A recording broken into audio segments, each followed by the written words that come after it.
Hello and welcome to Blaze TV podcast. It's a new podcast and we're excited to get it going. My name's Scott Findlay and of course I'm joined by Stu Coles and Ed Kimberley. Throughout the season we're going to be having our own guests. We're going to talk all things Blaze. We can't have this episode without having head coach Kevin Moore on, who will be joining us shortly. Ed, how are you, man? Yeah, I'm really good. Thank you, Scott. Thank you for taking the lead on this. It's nice to be just able to be a passenger and not be the host.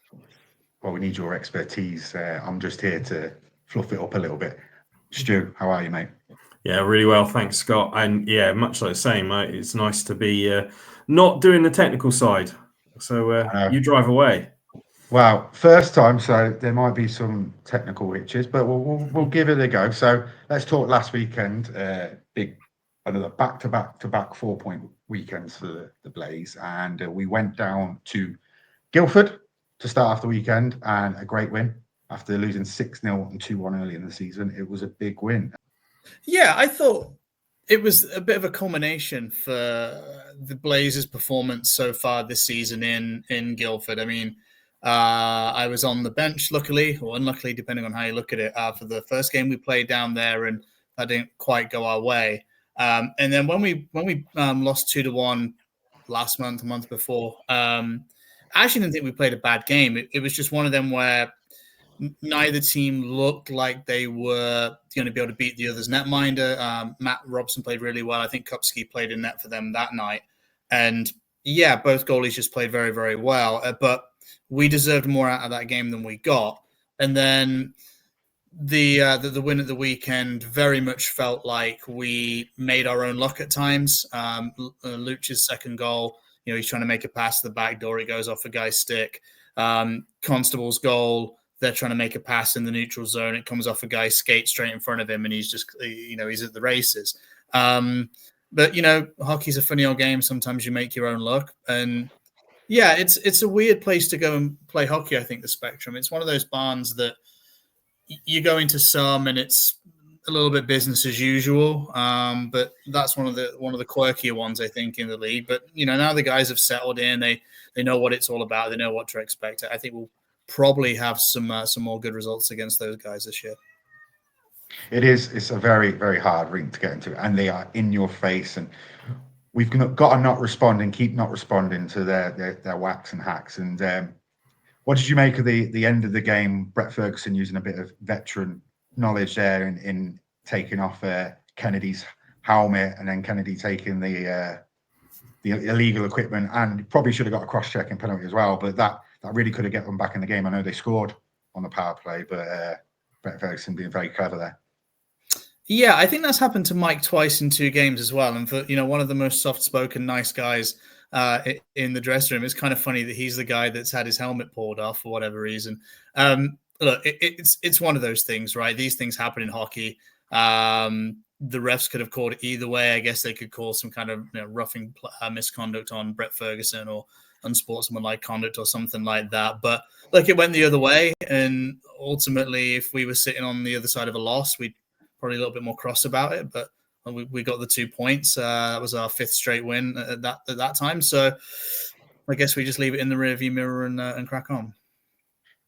Stu, just saying that Grayson's not been in the goal column for a little while, but that goal there was the real turning point of the game, and a great finish by Grayson. A really good finish, and it goes back to the point as well that Ed was just making around, you make your own luck, and you do that by being in the right place at the right time, by working hard for 60 minutes and getting into all the good habits. And I think Grayson has done that over the past few weeks. Yes, he's not been in the goal column, but he's been doing everything else. And eventually that, good things happen. You get yourself in the right place and he gets a good finish for the goal. A great 2 points and a real marker that was set for going into the following night. Now, the following night was the cup game. That's a must win. Boys, don't know about you. I know you are cool in the game. Mad? Crazy? Going 4-2 down kind of helped us in a way, because then we really started playing. But credit to Manchester as well. They didn't come in because it was dead rubber for them. They didn't come in and just turn over. Absolutely. Like they could have come into that and thought, you know what, it's nothing for us. We can't qualify. We'll play, we'll get the young Brits some experience, but if we lose, no bother. It's about a learning opportunity for us as a team. But they came in and they fought, and they really took the game to the Blaze, and that, getting themselves 4-2 up. There were a couple of moments where you think, they could get a third or a fourth goal lead, and then all of a sudden the Blaze are staring down a real problem in the cup that they're potentially going to lose what was a really crucial home game. Ed, is it hard to call those games? Because in the sense of I know you used to one of the most professional in the league, but it's a big game for us. We want to be potentially looking to win this Challenge Cup. We're going 4-2 down. Is it easy to stay calm? I don't necessarily think that the scoreline matters in terms of how we call the game at that point. Yeah, when you put it in the context of it being a big game for the Blaze or not, we just try and stay. It's quoting how Kevin wants his players to be. We just stay present and just try and communicate what's happening in the moment there. We do, I guess, play on the event a little bit more. But I think that was maybe more of a difficult game, not because if it was a Challenge Cup final, it'd have been a lot different. But I think it was more difficult for us just because it was kind of wacky. It was very chaotic. There were lots of ups and downs. I don't necessarily think it was an easy. I don't know how Stu feels about this. I don't necessarily feel it was an easy game to get into a rhythm, because you can have games that end 6-4 or whatever, and actually you've just kind of settled in early. You know where you're at. You can kind of see what both teams are doing. You've got player recognition, and you're good. With Manchester, for whatever reason, I don't feel like I settled into that game until like midway through the third period. And I think that was a combination of, I don't think I'd called Manchester before. The game was kind of crazy. There was lots going on. There were a lot of things that, happened that maybe we wouldn't have expected from how this Blaze team have been playing of late. But look, again, it's so similar to the Guildford thing in terms of just, it was a weird game there again. We just put it in the rearview mirror. We got the 2 points and we get to move on. For the Blaze, actually, I think it was probably a good thing if they look back on it, because, okay, well, we didn't have things our own way. If we're going to progress through to the play-in or just straight up through to the next round of the Cup, we're going to go through adversity. And they went through adversity in this game. And, they came out of it on the right end of the result. And, frankly, that's all that matters. You've got to find a way to win, haven't you? Ultimately, that's what it's about, and particularly in the Cup. Short format tournament. I mean, short format in terms of the number of games, maybe not short format in terms of how long it takes to play the games, but it's short format nonetheless. But you've got to get those wins, and particularly at home as well. You've got to win your home games if you want to be doing, progressing in the Challenge Cup. So it really was a crucial one for the Blaze. I think with, in terms of, the comms on the game, there were so many broken plays. Like the puck was bouncing around and it would spring out from somewhere, and you were trying to work out who it was who got it, when the pass was. They weren't necessarily in the normal position that you'd expect them to be in. You'd have a centre by the boards and a defenseman up by the net. It was challenging, like you say, to get that spotting and that recognition, and it just felt a little bit strange. And for the whole 60 minutes you never felt settled, and certainly you didn't feel settled that that either team was going to come out with the result really until quite late on. Yeah, and I think it's so important to get that win for going on to the rest of the season, and it makes a massive game against the Devils in 10 days still, week's time, is it? So that'll be great. As I said, Kevin, how are you? Good. How are you guys? Brilliant. Ed? Yeah. So, I mean, we were just looking at and talking about the weekend just gone with the wins over Manchester and Guildford. So, Coach, I guess from your perspective, looking back on that retrospectively, what's your overall assessment of that weekend? I thought we played really well. Like, I kind of rewatched multiple games both times, and certainly there were some momentum situations that had the games closer than they should have been.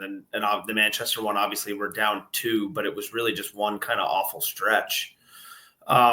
which obviously does bite you in the butt sometimes as a hockey team. But with kind of the mentality of our group and kind of the flow of that game, there was never any, I don't know, there was just never any sense that the game was out of hand that day. And obviously our response the rest of that period showed that.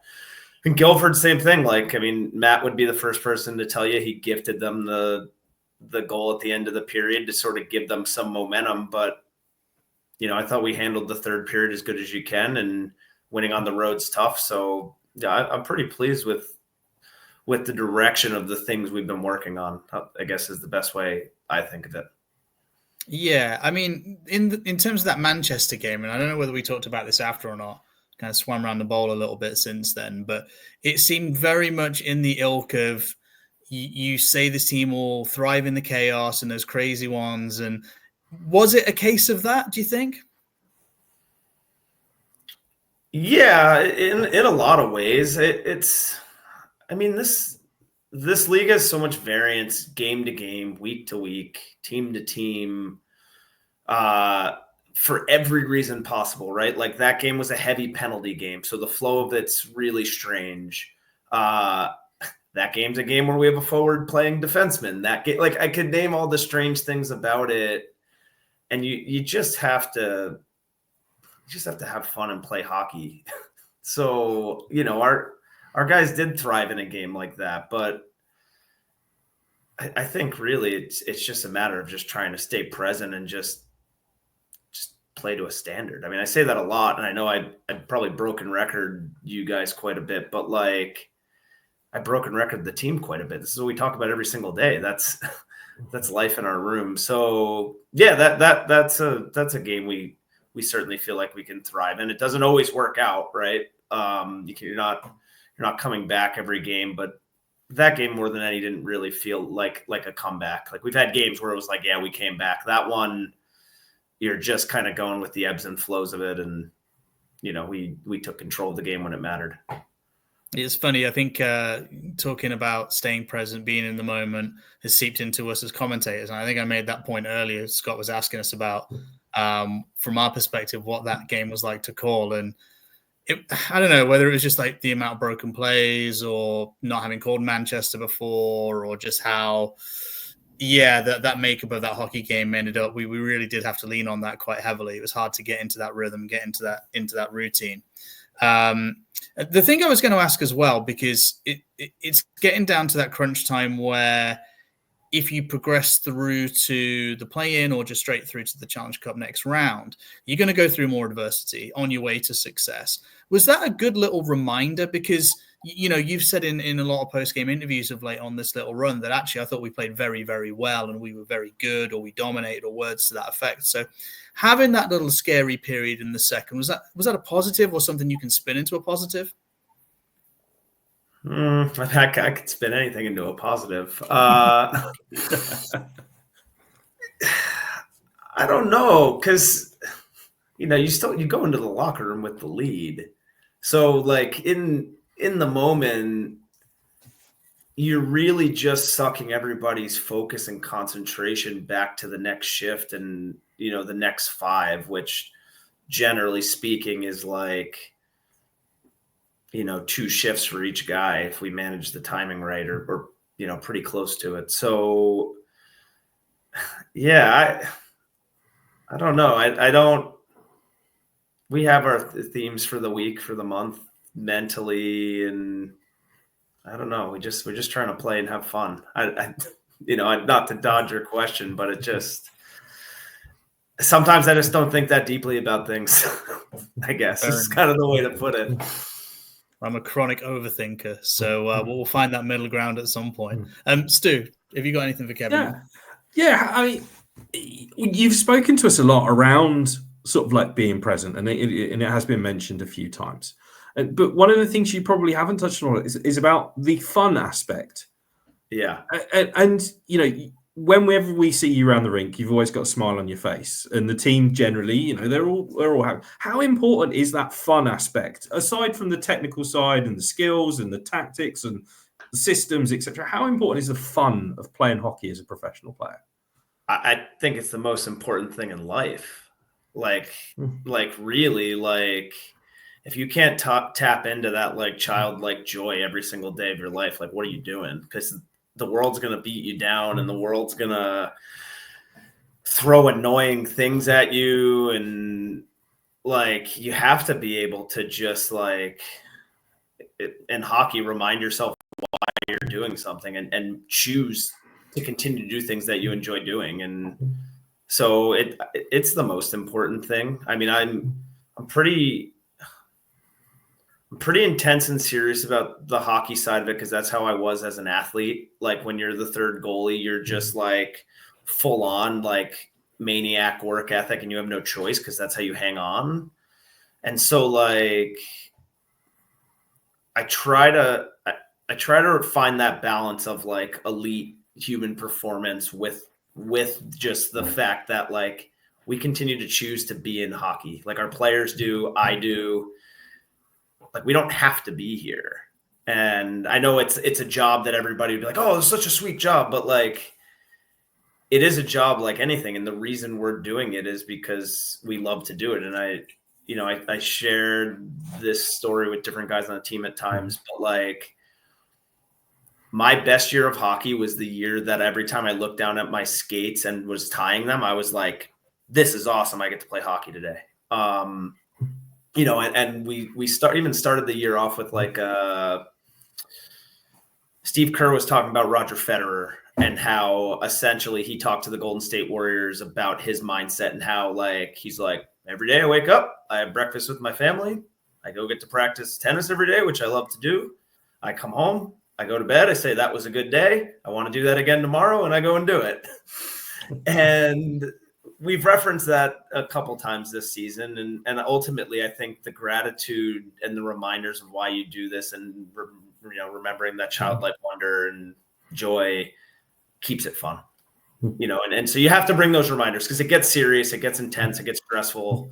The human ego doesn't do a good job of like we'll create problems on hockey teams that aren't there, that are just straight up illusions out of ego. And you just have to kind of nudge the world back into perspective sometimes. So it's probably the most important thing. We don't talk about it enough, but it is something where it is almost a conscious effort to remind ourselves to talk about it, if that makes sense. Yeah. Every now and then you have to say, we are here to have fun. Well, yeah. Well, it's hard because the outside world, like I feel like in professional sports, it's blasphemy to say that, because like if you're having fun and you lose a few games here and there, everybody's like, you're not taking it serious enough, or you're not doing this, or you're not doing that. And like the reality is like our mindset is extremely consistent. Like it's not changing win or lose. Like it hasn't changed. Like what was the bad one we had? Guilford up 6-0. Like it didn't change our mindset. Tuesday, win or lose, the guys are seeing the bad clips and the teaching clips and the correction clips.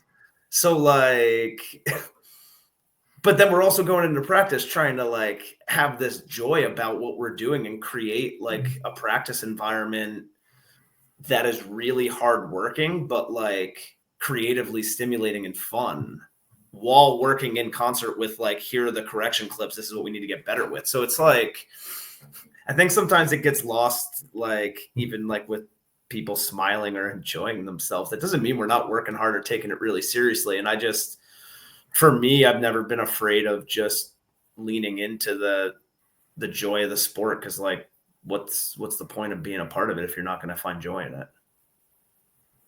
Absolutely.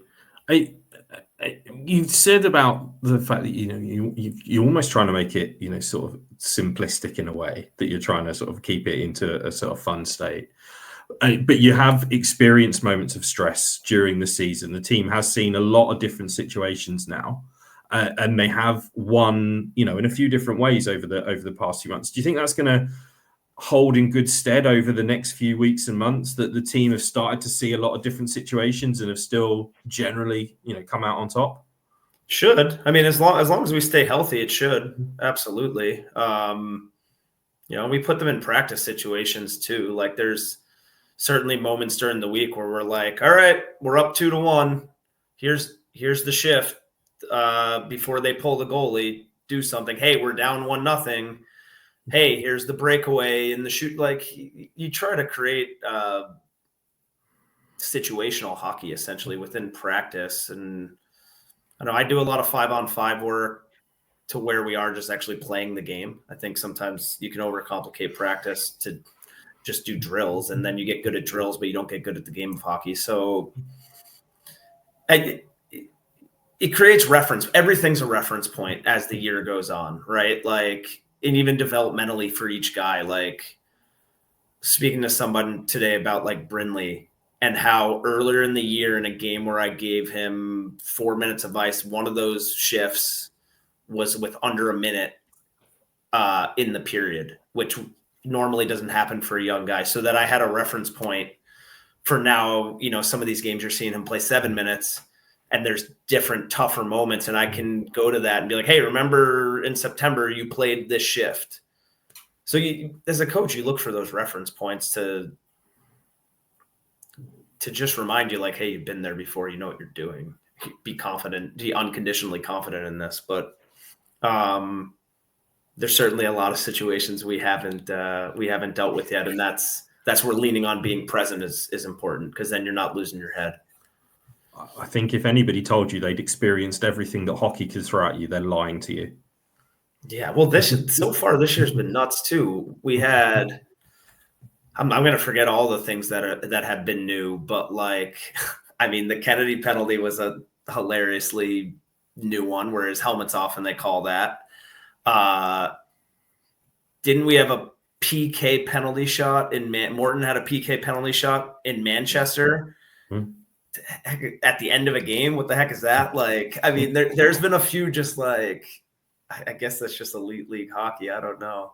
You don't get that variance elsewhere, but it does make when you zoom out, it does make it kind of fun. And some of that stuff is weird and makes me chuckle. Gents? I was going to ask one more thing, if that's cool, and I'm going to put you on the spot here, and I'm absolutely not fishing, but it's something we've not really talked about, because I think everybody's been, certainly from a Blaze perspective, and, you talk to other teams' coaches after games, and, they're always talking with a lot of admiration, a lot of respect for what we're doing here. But traditionally, this time of year, the grind really starts to kick in. Guys are starting to wear injuries and whatnot, and you have a lot of other different scenarios. I'm not saying this is the case for us because we're doing pretty well, we're having a lot of success, but teams will be saying, yeah, maybe we can add something. What are your thoughts on the mid-season recruitment? Because in not just the Elite League, but a lot of leagues around the world, it's relatively ubiquitous. Have you kind of given any thought to that? What's kind of your process on that? I don't know. Take it as it comes, really. Like, I was pretty thorough. Pretty thorough is an understatement, especially once Zach got on board in the summer and I had help. Like, our recruiting spreadsheet is hundreds of people deep. Like, I don't necessarily need, like, there are guys who are OKGs who are our kind of guys, and there are guys who aren't. And you have to be really careful this time of year overextending yourself. So I have a general idea of just which hockey players around the world are OKGs, and like that doesn't mean they're available. And I'm certainly not going to pry a player away from their current team. But if someone was to come available who was really one of those guys, then like I would listen. But I'm not in a rush. I'm never in a rush to do anything. Like, I have the information I need. And you got to be really careful at this time of year. Like, and I think I operate very much from a position of trust as a coach with players. Like, I build trust, and I built that as we've played the amount of games we've played so far. And like, you could really lose that trust very quickly by being careless with stuff like that. So, I mean, honestly, Ed, if you didn't ask me that question, I wouldn't have an answer for you. I'm trying to find you one because it's just not on the radar at all.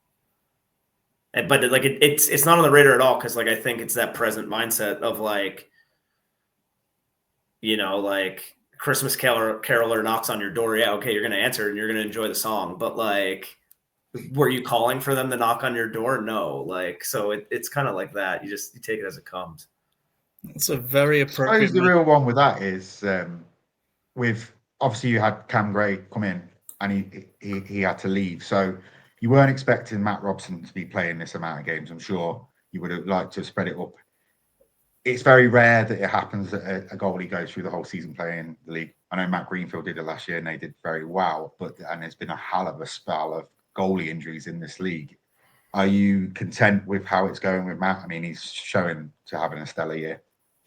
Yeah, I'm content with Matt. I mean, we're pretty kindred spirits in the sense of like, we think goaltending the same way. We think of mentality stuff the same way. He's got a direct line to the head coach to tell me when he needs rest during the week. I'm so lucky to be able to coach him.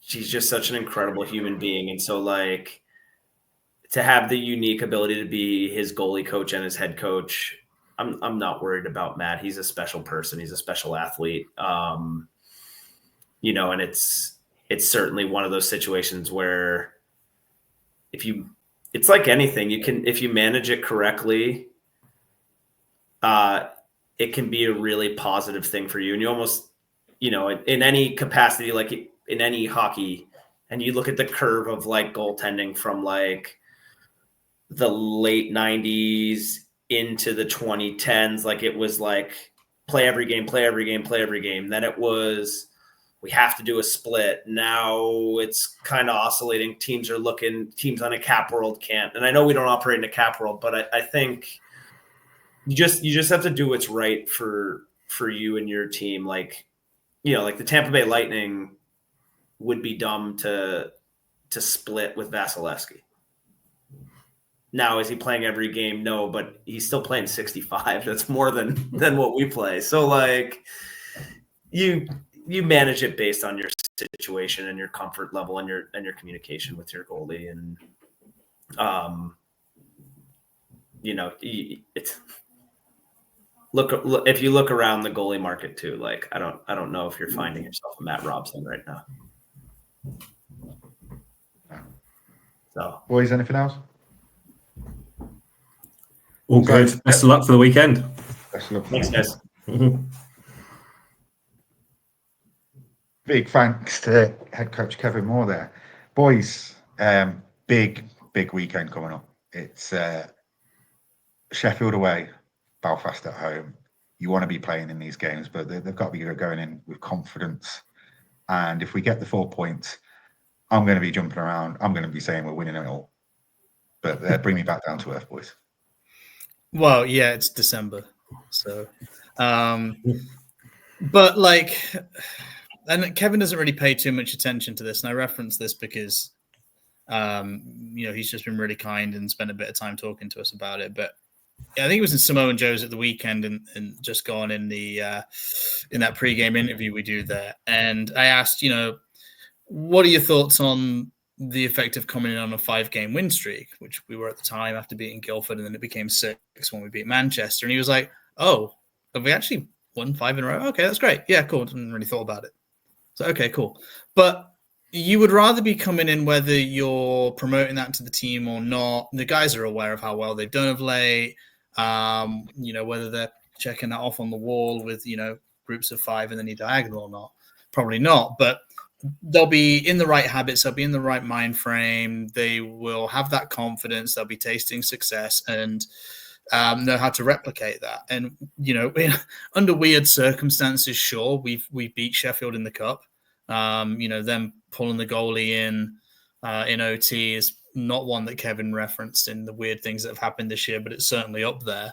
And we've had some success against Belfast as well. I don't genuinely see why we just can't replicate that. And I don't think if we lose on the Saturday night, that derails us going into the Sunday either. It's just kind of water off a duck's back, really. I think it would take quite a lot to shake the foundations of what Kevin and Zach have built here so far. Stu, Belfast have come into this rink and beat us this year already. They came in flying. I thought that they would tire, but they got that early goal in the third period. Do you read too much into that game, or is it a clean slate? I think you've got to take it as a clean slate. And when you look like you've got teams coming in like the Belfast Giants, they're good sides, and you've got to approach it with that sort of mentality that we've got a good team coming in to play tonight, and we've got to show them our best game if we're going to come away with the 2 points. And if you try and approach it with anything less, you're probably going to come a cropper. I don't think, well, I think that the preparation that the Blaze have put in over the past few weeks by getting the wins and the back-to-back 4 points is you couldn't have asked for anything more. You've got them into a great position in the Challenge Cup, flying high in the league. If you were approaching, if you look back over seasons past and you're saying we've got Sheffield and Belfast coming in, could you ever remember us being in a better position over the last few years in terms of momentum and so on? So you think, this is the best that we've had in terms of, results running into what is a really tough weekend. And there's no reason to think that they can't do it because, they've good performances, got wins away in Sheffield this year and so on. So just a case of, knowing that over that 60 minutes, it's possible.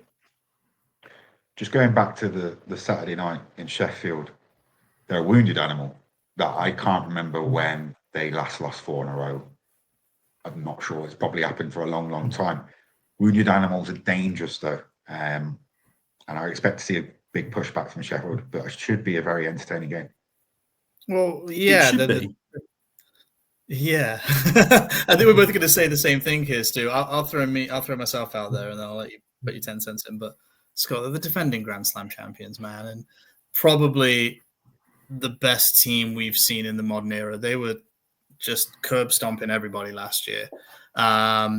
And they've had to go through some adversity this year. I mean, they've lost 2 import goalies through to injury. They've had to bring a young Finnish kid in who's, I think, played only 2 games so far this year in a whole other world for him. So, I mean, that will undoubtedly have played into it. But, it's not too dissimilar for the Blaze. Like if we lost 6-0 to Guildford, that wouldn't necessarily take anything away from the good team we are. And what we're able to do, and I think Sheffield's probably the same. But these oddities happen. Teams will go on losing streaks, whether they're the Sheffield Steelers, the Five Flyers, the Coventry Blaze. It just happens. Yeah. Teams go on losing streaks. It does happen. Even Sheffield last season did have a rough period. They didn't obviously lose 4 in a row, but there was a little patch last year. But I think this year, particularly, they've lost 2 games at home on the bounce, as well as 4 on the bounce, lost to Dundee, and particularly last weekend losing to Nottingham. That's going to sting. That's your rivals coming in and getting a win where you haven't let one up. That whole streak was 21, 22 games. It's a big number, and it's something that I think they took a lot of pride in. Like, we hadn't lost to our rivals, so that's gonna sting. And when you've got a team that are as strong and have got the prestige as the Steelers have, that's it does make them dangerous. So you could say the Blaze have got 6 wins and all the kind of momentum. It's still the Steelers. They're still at home. They're still the defending Grand Slam champions, and it's going to be a difficult game. One thing I like about us this year is our transition, and I think we're one of the best in the league, if not the best in the league. And the best place to play that like that is in rinks like Sheffield. So it's just so exciting to watch when we are going into these barns. I think, particularly if you look at last weekend, Guildford especially, I think the speed of which the Blaze play, not necessarily the out-and-out pace, but it's the tempo, it's the work rate, and the fact that they are, flying in transition. You combine that together for 60 minutes, it's a difficult proposition. And like you say, big ice pads are the best place to exploit that type of game. Yeah, I think anything else? Yeah, absolutely. I really like how we transition up ice. We are very creative. The guys seem to have good chemistry. Obviously, there's fundamentals in, when you transition, you generally speaking want to send a guy to the net, keep a guy high on the trailer, and you've got options. We do that very well. But even some of the goals that we've scored of late, guys individually just wanting to outcompete the defensive team. Mike Regish's goal a couple of weeks ago was phenomenal, where he took it coast to coast. Chase Greasock's against Manchester was pretty great. Alessio Luciani's when he wrapped around on Shane Owen, that was pretty cool too. I think he'd taken the puck in from the neutral zone, if I remember right. And like I said, that comes from wanting to dominate teams with your work ethic. They're all in great shape. I don't think I've seen this Coventry Blaze team tired. And yeah, I mean, we've had some success on the big ice. And the more you go and play in those barns, the more like your Nick Seitzes who've got a feel of it. They got that recognition of, okay, I just have this much space. It's like when you go play in Manchester, it might take you a while because it's like, okay, I don't have space. I have the opposite. I've got no time to do anything. So yeah, and I think part of the reason that we're also seeing a really good group of fans coming into the building, and they're certainly really engaged with this group, is because you have guys that are super creative, that play exciting hockey. And if you think about where the NHL is at the minute in terms of the hot shots, that the top players, it is because they play that kind of hockey where they have great skill, they have great speed, but they also compete. So they can go through a couple of guys and make a pass, or they can go to the net for themselves. And just in the Elite League version, we've got guys that are doing that, which is really great to see. One thing that I was very surprised about is Sheffield Steelers' social media earlier shared some stats going into the weekend, and it showed how good our power play was and how not good their penalty kill is at the moment. That special teams, I know they make a big point in games, but Sheffield can't be going in the box against us at the weekend. And I thought it was great to see at the weekend. Obviously, we had no Talberg and no Amoroso in the Sunday game, big parts of the power play. The guy stepped up. Jack Hopkins got to play. Morten Jurgens was in there, and we're still scoring power play goals. Yeah, Zach Heinz ran a power play too. I mean, I know he's played on the PP, but he ran one of those units, which is really, really. He scored in the game. He didn't score on the power play, I don't think, but he scored a goal in that game too. Played very well. And one of the things that Kevin was talking about a minute ago in terms of recruitment was not wanting to rock the boat, but also having trust in these guys. And putting Zach Heinz in that position means, okay, well, if I lose Terrence for a while, I can put him there to run the power play.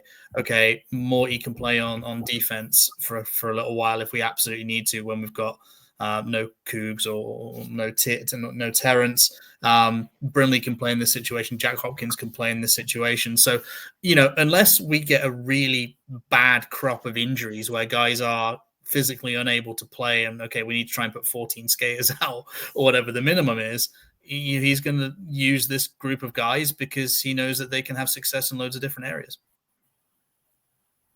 Anything to add, Stu? Yeah, I think on the special teams, Steelers don't take so many penalties. No. They're one of the least penalised teams in the league, and then as a result, their penalty kill perhaps doesn't get that level of game practice that other teams would get. So the statistics, yes, they're low percentage-wise, like it's quite low. But nonetheless, you can't necessarily expect that you're going to get a lot of power play time against them. So when the Blaze power play does get on the ice, if it gets on the ice, they've got to take advantage of it, because it's still, you are away from home and you're in Sheffield, and when the opportunities present themselves, you've got to take them. I think it was last week, whether it changed, Dominic Cormier has not took a home penalty in Sheffield, and he's been there nearly a year. So those little stats, I know you like those ones, boys. Any other business, boys? Anything you want to add before we wrap this up? You're on mute, Ed. Hey. 2021 called it wants its trick back. That's the first time I've done that in ages, actually. And I spend most of my days on Teams calls. Yeah, I was just going to say, I mean, statistically, they score the most goals in the league, over 4. We're not a million miles behind them. So this could be that could be a real barn burner for sure. I'm really looking. I think they're at 4.21 and we're at flat 4. goals average a game. So top 2 teams in terms of goals per game. It's setting up for it to be a cracker, really. I'm going, boys. I'll be there. Nice. I'm looking forward to that one. Just 2 little bits from me. I want to thank the guys at A View from the Bridge for helping us set all this up and teaching us what to do. Paddy, great work. Davey, thanks for all your advice. And secondly, hopefully the next episode will be live. So we'll have a comment section and people can watch it live and join in and ask questions, and we'll have some more guests on and we'll go from there. But we'll wrap that up for episode 1. Boys, thank you very much. Thank you, Scott.